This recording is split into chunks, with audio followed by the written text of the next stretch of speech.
Koala Lou, written by Mem Fox and illustrated by Pamela Loss.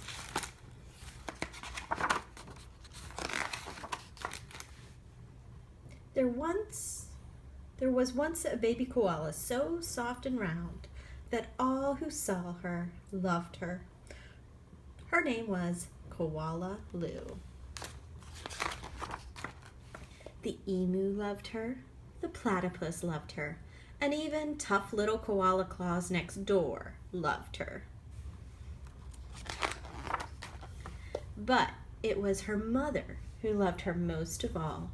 100 times a day she would laugh and shake her head and say, "Koala Lou, I do love you."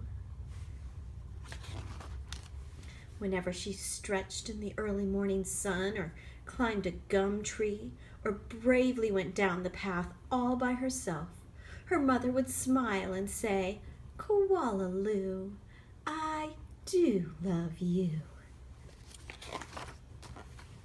The years passed, and other koalas were born, brothers and sisters for Koala Lou. Soon her mother was so busy, she didn't have time to tell Koala Lou that she loved her, although of course she did.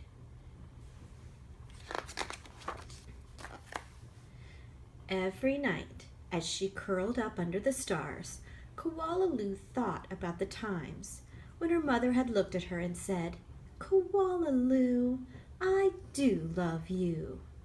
And she longed for her to say it again. One night, Koala Lou had a splendid idea. Preparations had begun for the Bush Olympics. She would enter the Olympics.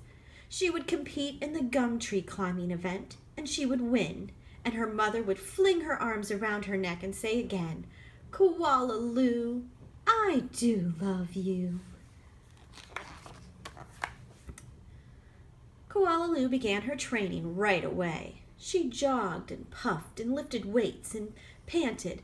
She hung from a branch with one claw at a time till she ached. She did push-ups till her stomach hurt. And last of all, she climbed the tallest tree that she could find, over and over again.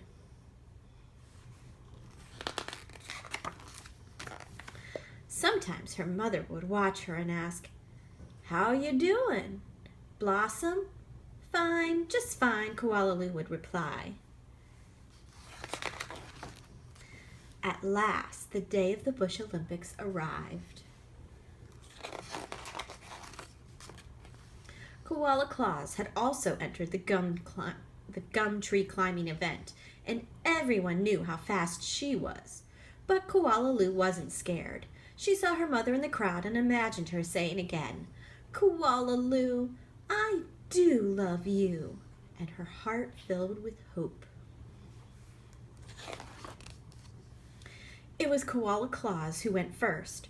Her climb was a record-breaking 22 meters in 70 seconds flat. The spectators whistled and cheered and wildly waved their party hats.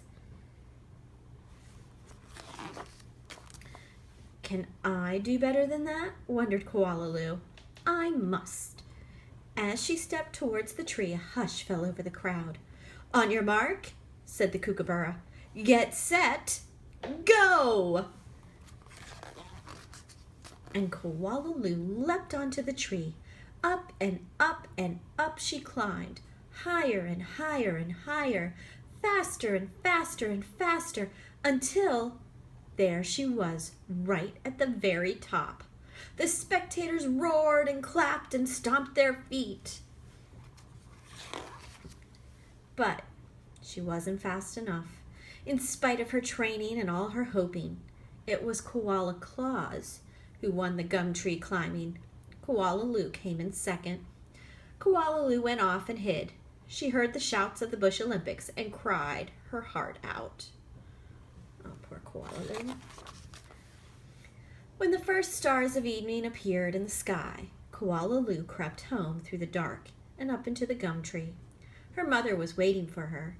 Before she could say a word, her mother had flung her arms around her neck and said, "Koala Lou, I do love you.